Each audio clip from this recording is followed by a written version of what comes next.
Hi guys, good evening.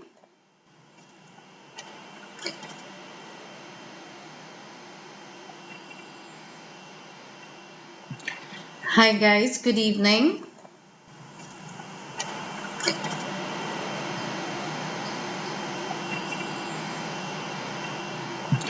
Hi guys, good evening.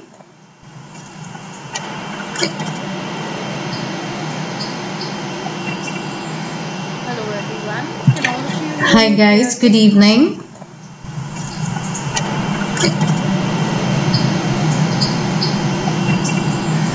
Hello everyone. Can all of you hear Hi me guys, good clearly? evening.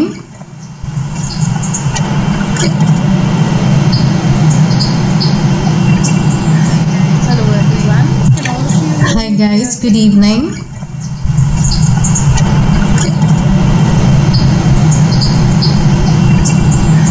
Hello everyone. Can all of you hear Hi me guys, good clearly? evening. Hi. Hello everyone. Can you hear me now?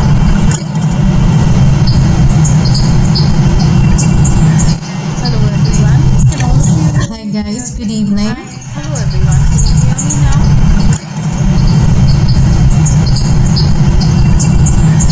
Hello everyone. Can all of you hear Hi me guys, good clearly? evening. Hi. Hello everyone. Can you hear me now?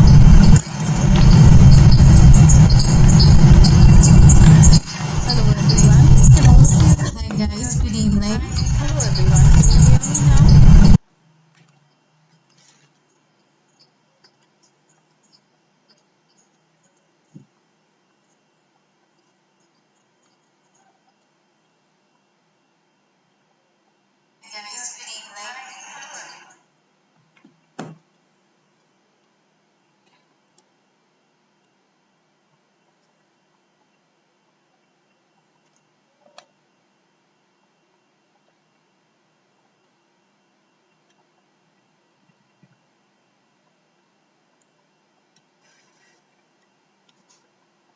Alright, can you hear me now everyone?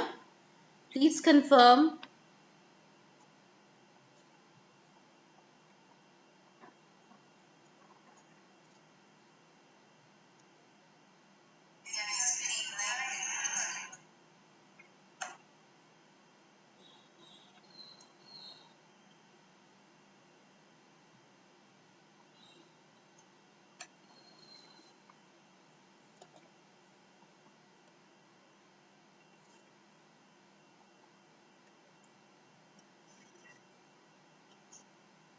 Alright, can you hear me now everyone?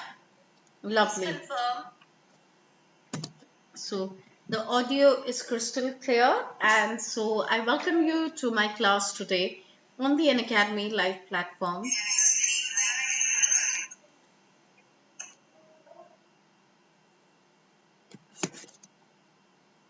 Yes, so we are absolutely clear with the audio, and so today I will be teaching on vocabulary for grafts, writing task 1, academic, and because of which this particular slide is very important because right here, sorry, I meant the first one.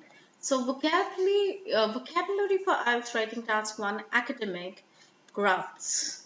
So why is this very important for us to understand is this is one area where students face the maximum amount of problem, and it is imperative on our part that we simplify processes to you. So before I begin, I will definitely take you through the normal process of telling you about the subscription pattern that Unacademy provides, and then I'll get into doing the class for you and simplifying writing task 1 academic module line graphs for you. All right, so let's begin without much delay. And before I begin, let me introduce myself to you. My name is Arifa Zahir. I'm the founder of British English Trainers. I'm a plus educator on the Unacademy platform. I've done my master's in English literature and CELTA from Cambridge University. I have an overall experience of IELTS, of being an IELTS administrator and a tutor of more than 10 years. I've taught more than 5,000 IELTS students. I began my career as an IELTS administrator and conducted IELTS all over East India when I first began. Post that, I got into teaching and then training of both students and tutors. And it's been 3 years now that I've started my own company by the name of British English Trainers, where we not only teach IELTS but also TOEFL, PT, general and communicative English, and also provide in writing the statement of purpose. And more about my subscriptions, let me tell you that if you subscribe to the Unacademy live platform, to the Unacademy website, you will get a 10% off if you use my code BE Trainers. I repeat, the code BE Trainers. All right. Now, there are 5 different types of subscriptions starting from the 2701 to for 1 month, for 3 months, 6,750. Now, this amount is after the discount that you get from 8,100, which comes down to 6,750. And on this further, you can use my discount and get a 10% off on any of these subscriptions. The code is BE Trainers, and you can get a subscription. You can get an off on any of these subscriptions if you use my code. For all the live learners, you are already subscribers, so make the most of it. And for everyone else, since the COVID 19 pandemic has set all around the world, Unacademy is trying to provide uh, as many facilities as it can for its learners. So you can have access to 20,000 plus free live classes on the Unacademy website. So it's for everyone, whether you're an IELTS learner, whether you're a UPSC learner, IITG learner, for everyone. You have access to more than 20,000 live classes. You just need to go and log into the account, follow the educators that you would like to follow, and watch their classes. All right, now let's begin with the class today. Before I begin, I'm starting a new course from the 27th of March at 3:30 p.m. and the course is going to cover a listening crash course, and this is for all the students who would want more practice in listening. Now, I'm going to start with the class today. So before we begin, it's very important to understand that the writing module structure is divided into two parts. Task 1 carries 1/3 of the total marks, and Task 2 carries 2/3 of the total marks.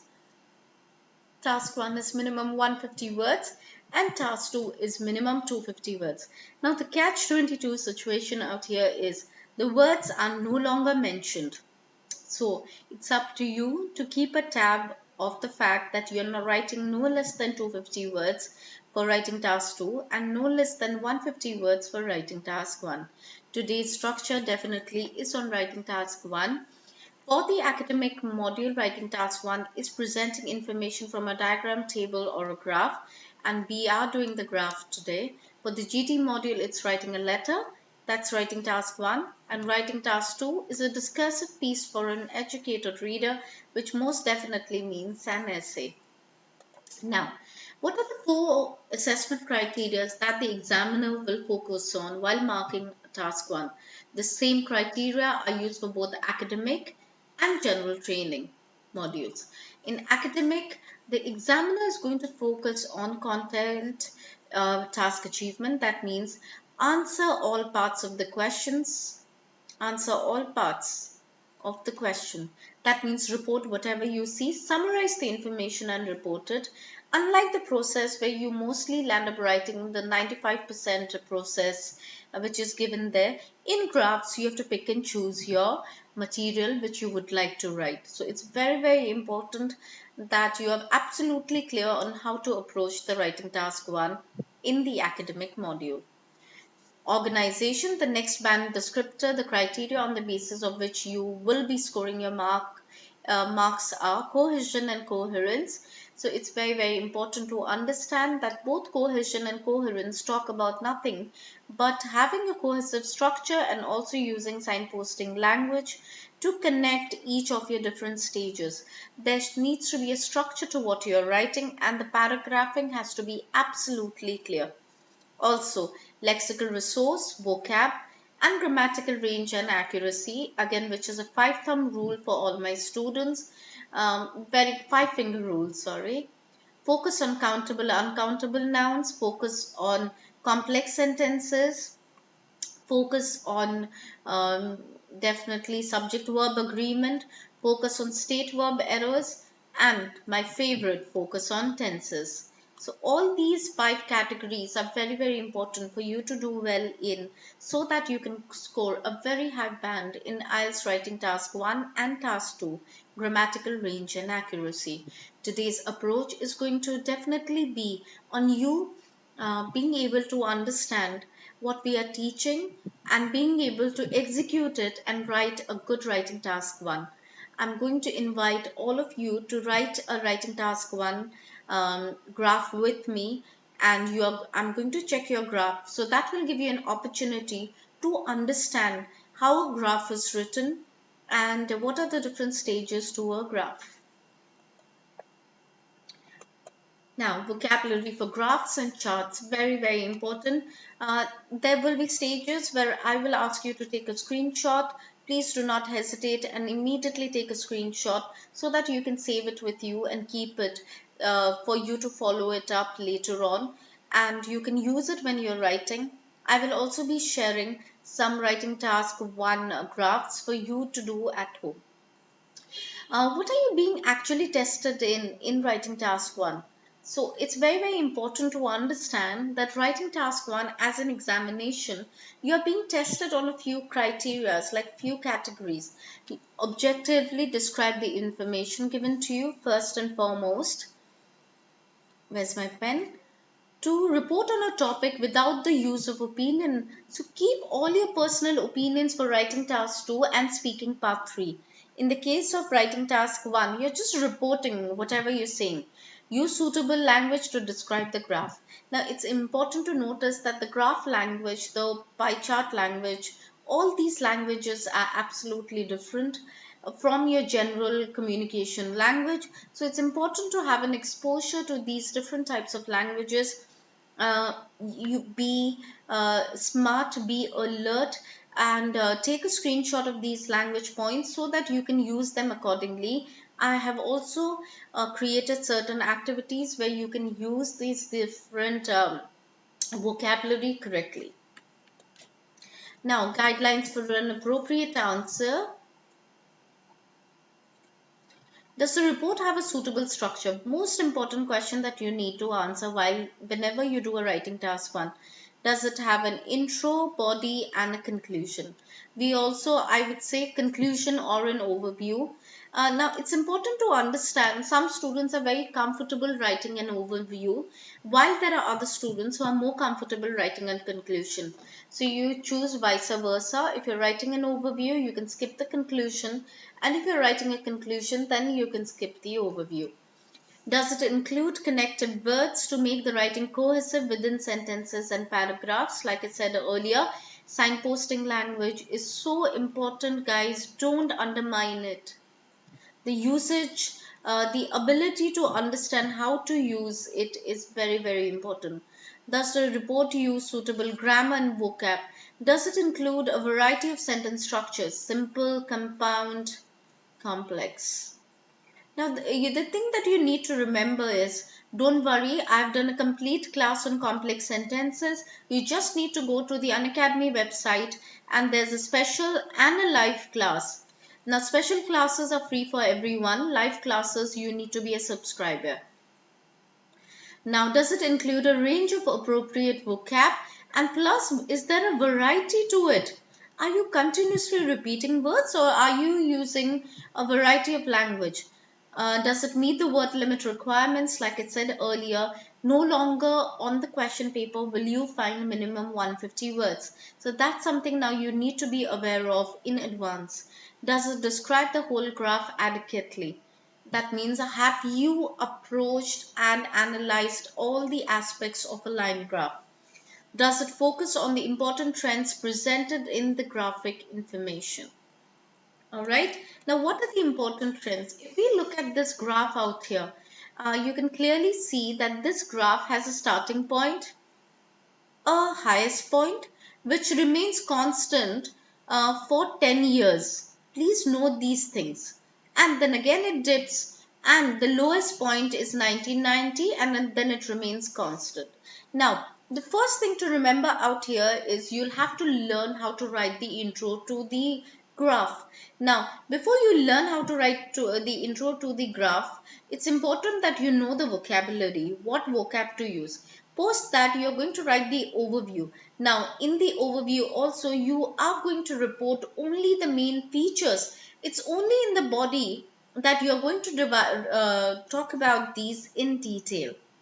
Now, let's have a look at how a particular graph like this would be written. The graph shows the number of cases of X disease in Somaliland between the years 1960 and 1995. Start here, end here. Remember that. Okay? As an overall trend.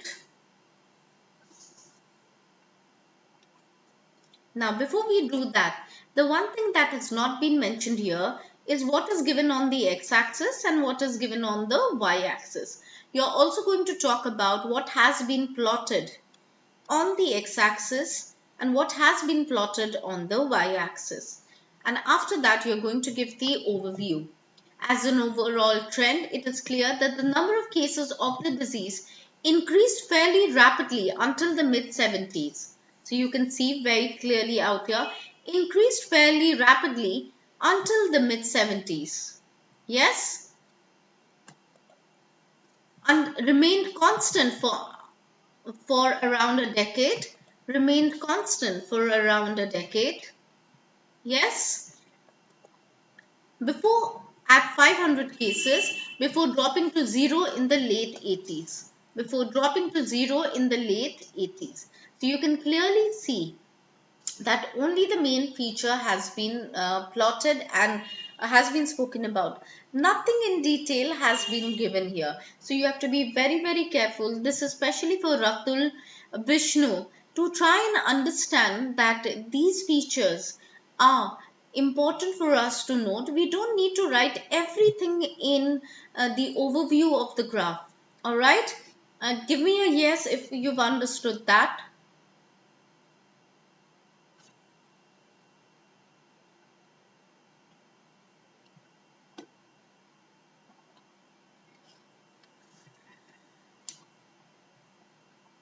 Great.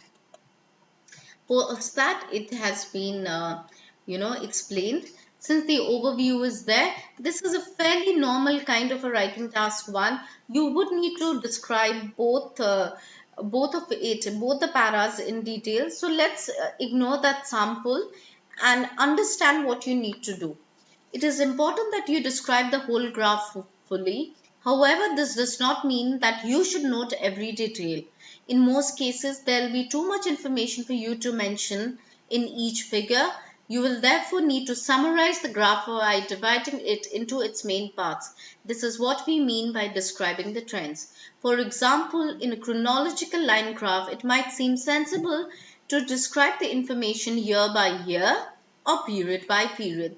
The graph above gives the information in 5-year sections. So we could write a report like this. The number of X disease started at 50 in 1965 and then went up gradually to 100 in 1965 and continued up to 200 in 1970 and then went up more sharply to 380 in 1975. While this way of describing the information may be accurate, it does not meaningfully sum up the information in the graph. In fact, the information in the graph would most meaningfully be described in 4 chronological sections following the shape of the graph. First, a gradual increase from 1960 to 1968. Let's go back from 1960 to 1968, or let's say 1970. The first stage, stage 1. Next, second, a steeper increase from 1968 to 1977. So from 1968, let's say 1970, it's more easier, to 1977. So this is stage 2. Then you are definitely going to talk about a decade of, a plateau, it being constant, 1977, sorry, to 1983. And then you'll talk about 1983 to 1988, the drop. So this is stage 3. And from here it drops. So stage 4. All right, so it's very important that you divide a single line graph. A major problem that students face when it comes to writing task one line graph is they look at the graph and they tell me that ma'am, it's just a single graph, how am I going to write 150 words? Now the thing is, firstly you have to acclimatize yourself with the different types of vocabulary. If you are able to do that, then you will be able to approach this in the most direct and the most natural manner. And that is by using the right vocab. Avoid grammar, avoid repetition. Now, you'll receive a higher mark if you write using a range of structures. For example, rather than a limited number. For example, the candidate who writes the number of case X diseases started at 50 in 1965 and then went up to and then went down will lose marks because you will be using the same vocab. So you'll definitely have to give a variation in your vocabulary so that you are able to understand it better. So you will lose marks for being repetitive. So it's important to understand trends. Please take a screenshot of this so that you can understand that this is an increased trend, this is a decrease, and this is a constant one. All right. Next, how do you describe an upward trend? You use language like rose to. Look at the verbs and nouns categorization. You can use verbs like rose to, arise, increase to, an increase, went up to, growth, boomed, a boom, dramatic rise, climb to, an upward trend. Take a screenshot of these guys to show an upward trend. Next, to show a downward trend. Dip to, show the decrease. Drop to, show the decline. Went down to, show the fall. Slumped to, show the drop. Reduced to, a slump, a dramatic fall, and a reduction. So you've got the upward trend and then you've got the downward trend. Then you've got general changes, fluctuated around, a fluctuation, peaked at, reached a peak of, plateaued at, reached a plateau, stood at. All right. So these are the different types of vocabulary that you can use to make your language more effective. We did see a plateau in the last example that I showed you. So it's very, very important to understand that whatever is shown, in terms of how the graph needs to be reported, the trends have to be highlighted, and for that you need a vocabulary variety. Please take a excuse me, please take a screenshot of this too. So this has more for you, and let's move on to the next one. So you've got describing the movements, adjectives and adverbs, like language like there has been a slight increase in the value of the dollar, and unemployment fell rapidly last year, the speed of change. Remember that we modify a noun and an adjective and a verb with an adverb. We modify a noun with an adjective and a verb with an adverb. So a slight increase and to increase slightly. All right. Now, this is so important for you to take note of. There's so much interesting vocabulary out here. So just take a screenshot of this too. Make use of whatever vocabulary is being shared with you. Look at how simple adjectives have been changed into adverbs. Dramatic, dramatically. Sharp, sharply. Huge, of course, there's no adverb for that.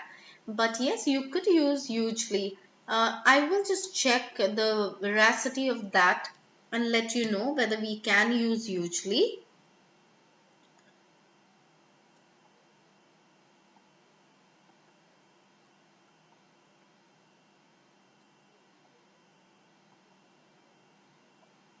Yes, we can use it as an adverb, and I was absolutely right when I wrote hugely. And yes, it is approved by Cambridge Dictionary. And definitely enormous, enormously. And we've got right out here, just a second, we've got right out here, steep, steeply, substantial, substantially, considerable, considerably, significant, significantly, marked, markedly, moderate, moderately, slight, slightly, small, none for that, minimal, minimally. All right, so these are the different writing task one, adjectives and verbs, adjectives and adverbs that you can use in your writing task one. Now, describing the speed of change, this is another category. Rapid, rapidly, quick, quickly. It quickly rose. It had a dramatic rise. It showed a swift change. There was a sudden change and it fell down rapidly. It fell rapidly. So, these are the different ways in which you can write steady, steadily, gradual, gradually, slow, slowly.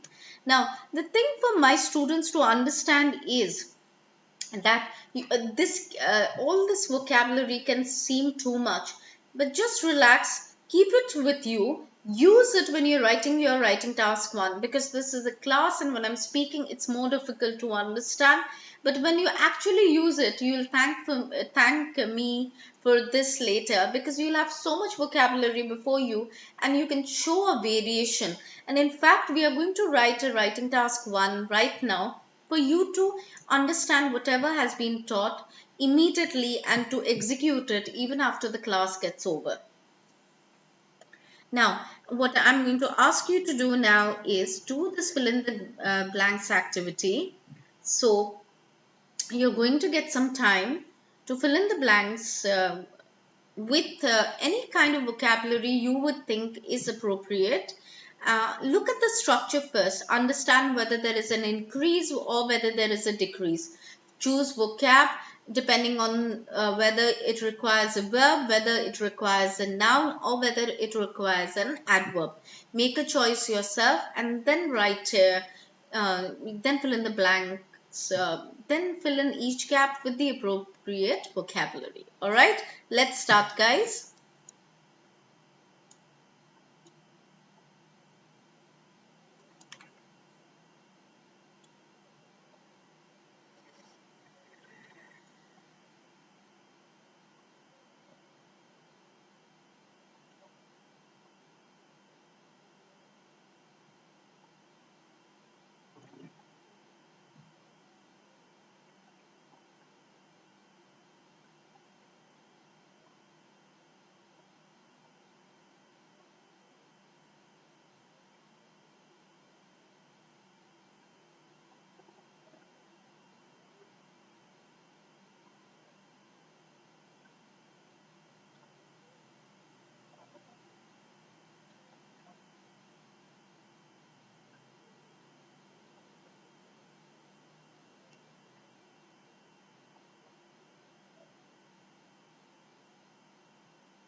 Have we completed, guys? Let me know if you've completed this activity so that I can share the answers with you.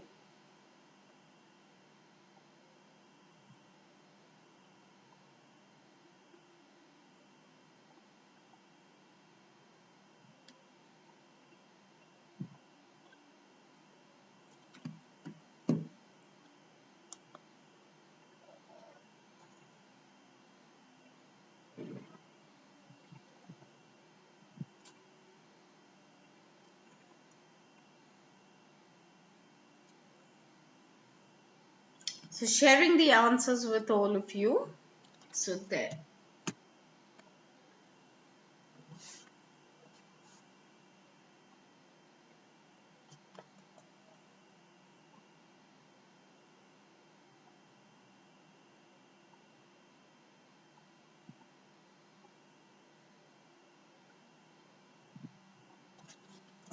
So we'll just check the net connectivity and see whether we've got certain responses, and then accordingly we'll move on to the next section. All right.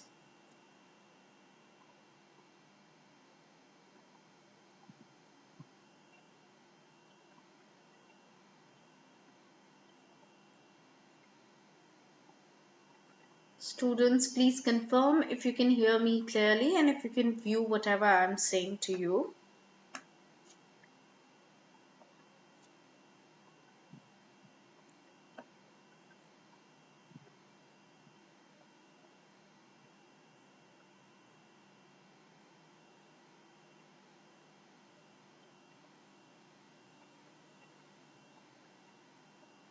Okay, and we have the response here. So Abhishek has one error, Vishnu has one error. Fine, thank you guys. That's nice to know that you guys are being able to do this.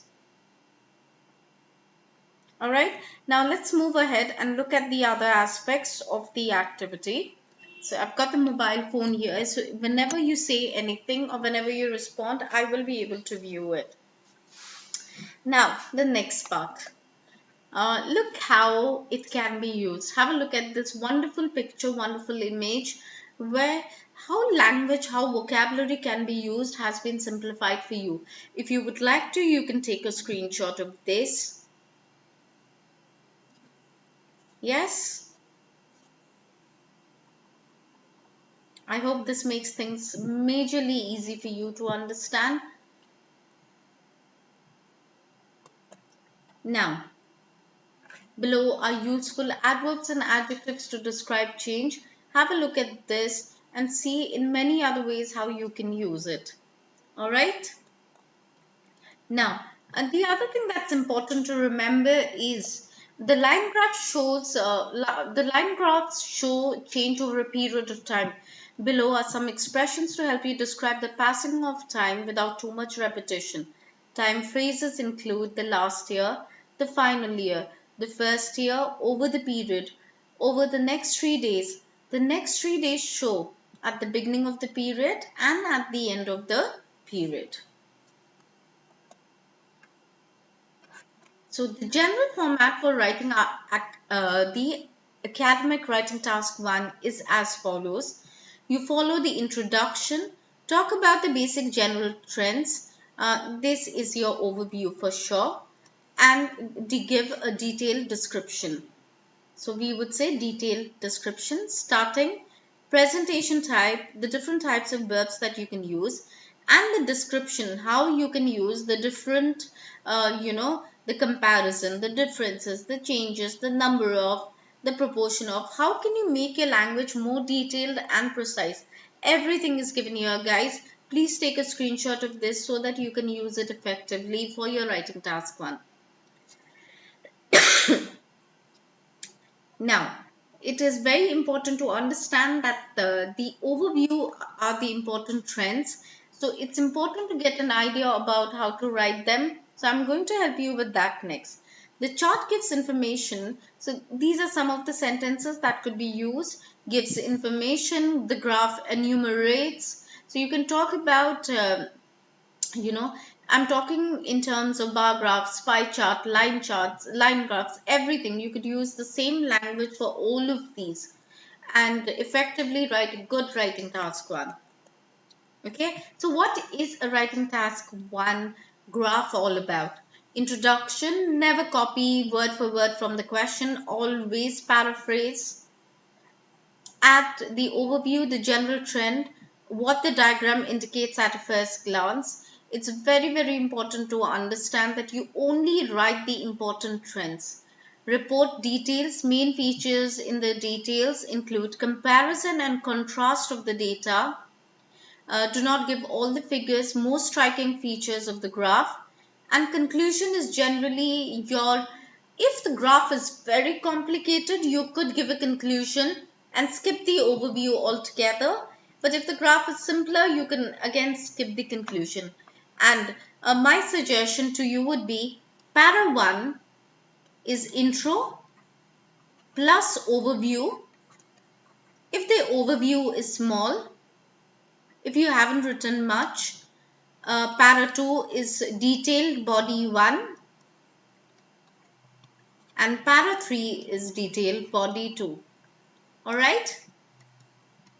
And if your intro and overview are big, this can be divided into 2 paras. Alright? Okay, let's move ahead. So introduction plus overview, general trend, main features in the details diagram plus comparison and contrast of the data, and conclusion, which is optional. Now again, this is a slide which you should take a screenshot of so that you are able to use it easily in your IELTS writing task 1. So are we ready to do a writing task 1 intro? Let's do it. I need a yes from everyone. Let's do a quick attendance call and see who are there in the class. A quick yes from everyone.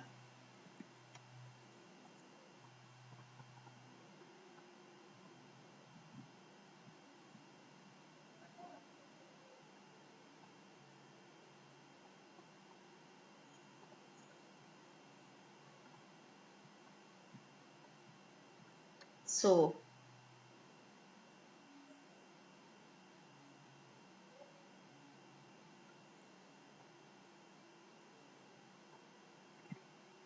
yes, yes. So we've got yeses right there. So let's do this. So now this one. So before we do that, there is a fill in the blank that you need to fill up, a gap fill. So take a screenshot of this image. All right. Take a screenshot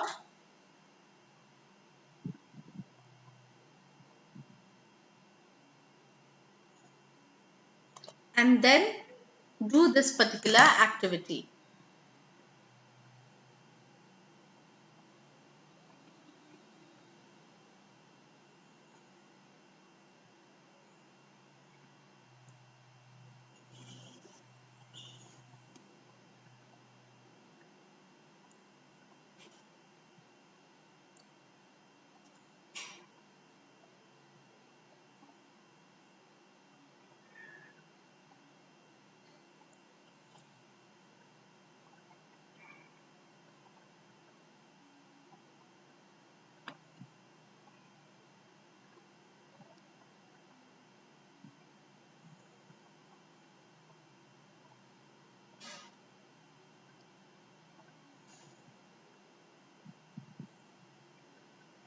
Okay, we've got students who are actively here right now. So we will wait for you guys to finish and then we'll move on to the next stage.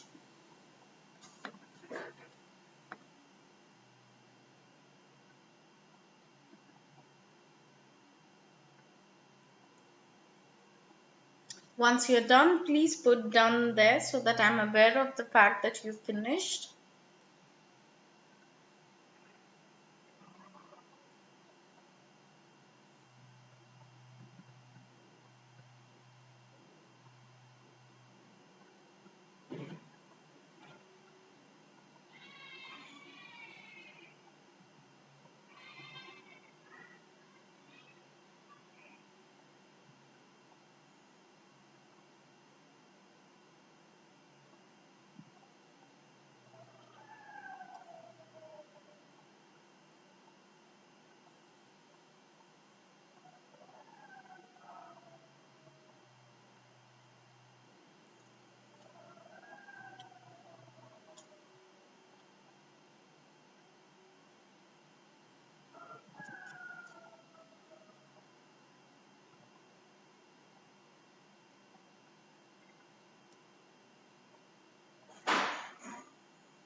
Guys, we'll be sharing the answers now. Have a look and confirm whether you've got it right or wrong, or marginally close to the correct answer. Because suppose that we are going to write our, we are going to begin with the writing our writing task one line graph.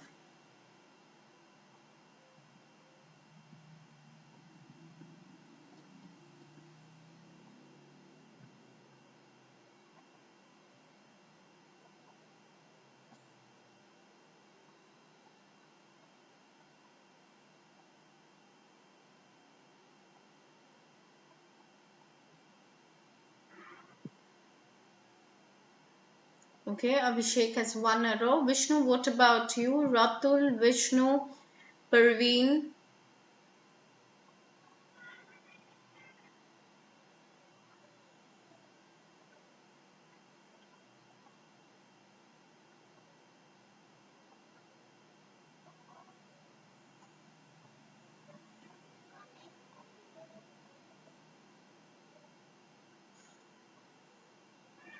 Vishnu 3. All right. What about the others?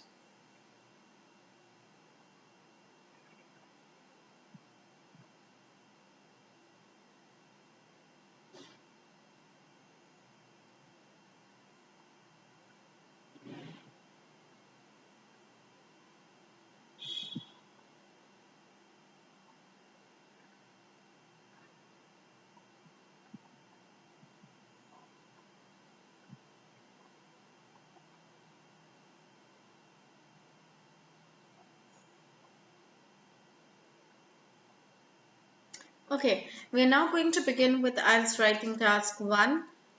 Before we begin, this is the course structure on IELTS writing task 1. So just there, sorry, listening crash course. Again, I repeat, somehow the slides come in right at the middle. So this is for the listening crash course, which I've already discussed before. So, okay, this is the picture. Please take a screenshot. Now you are going to write the introduction to this writing task 1 line graph.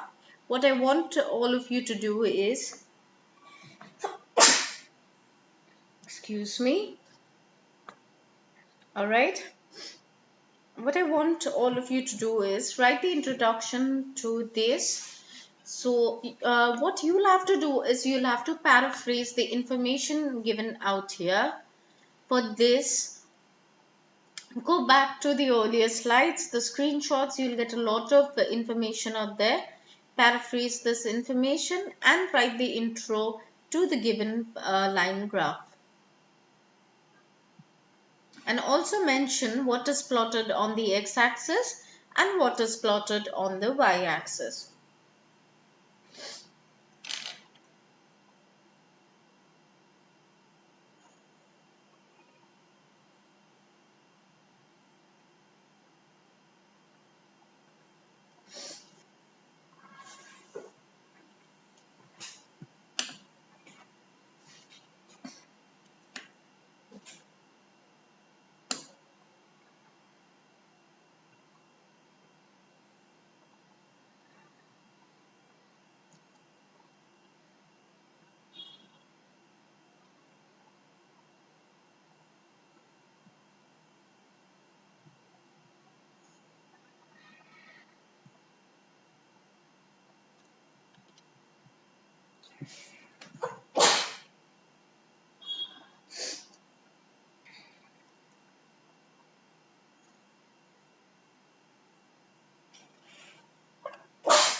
Okay, guys, it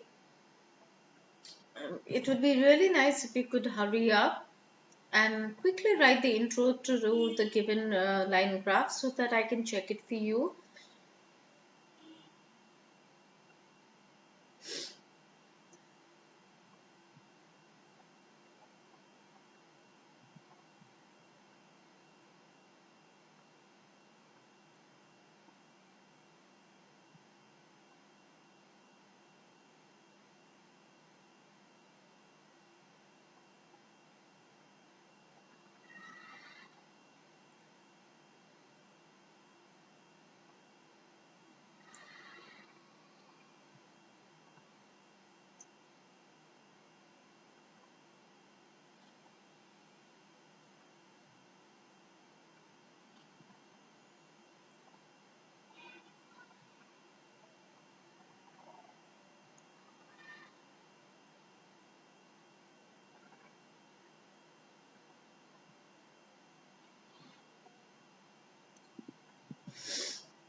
The given graph illustrates population of India and China. The graph shows the population of India and China from 2000, and it also predicts the growth chances up to 2050. Not predicted, it predicts the growth, not chances, for growth till 2050, up to 2050. On the x-axis, the years have been plotted, and on the y-axis, the growth in billions has been plotted. Alright, Vishnu? Guys, am I going to get an intro from anyone else? Otherwise, on that note, I'm going to end today's class. So I'll wait for another minute. If I get any of you responding, then we'll continue with the checking of the intro. Otherwise, we are going to end the class today.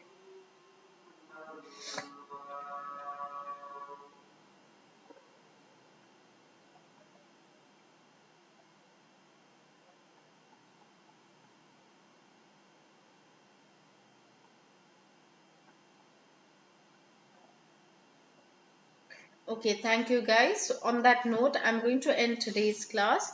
It was nice having you as part of my classroom, and more to um, teach and learn in the coming YouTube sessions. Please be informed that my new course is starting from the 27th of March, uh, and it is supposed to take place at 3:30 p.m. Please use my code BE Trainers to get, just a second. Please use my code BE Trainers to get a further 10% off. Thank you so much. With that, we end today's class. If you liked the class today, please do not forget to like and subscribe to the Unacademy platform. Bye, guys.